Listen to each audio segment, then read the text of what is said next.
ఆసిఫాబాద్ జిల్లాలోని ప్రభుత్వ జనరల్ ఆసుపత్రిని ఆసిఫాబాద్ ఎమ్మెల్యే కోవా లక్ష్మి ఆకస్మికంగా తనిఖీ చేశారు. అక్కడున్న రోగులతో మాట్లాడి సమస్యలను తెలుసుకున్నారు. గర్భిణీ మహిళల వార్డులో కరెంటు లేకపోవడం, డాక్టర్లు కూడా అందుబాటులో లేకపోవడంతో అసహనం వ్యక్తం చేశారు. ఈ సందర్భంగా ప్రభుత్వ ఆసుపత్రిలో కనీస సౌకర్యాలు లేకపోవడంతో రోగులు చాలా ఇబ్బందులు పడుతున్నారని ఎమ్మెల్యే కోవా లక్ష్మి తెలిపారు.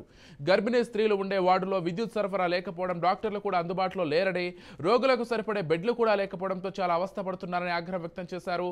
వెంటనే సంబంధిత అధికారులతో మాట్లాడి రోగులకు అన్ని వస్తువులు కల్పించి సరైన వైద్యం అందించాలని ఎమ్మెల్యే కోవా లక్ష్మి కోరారు.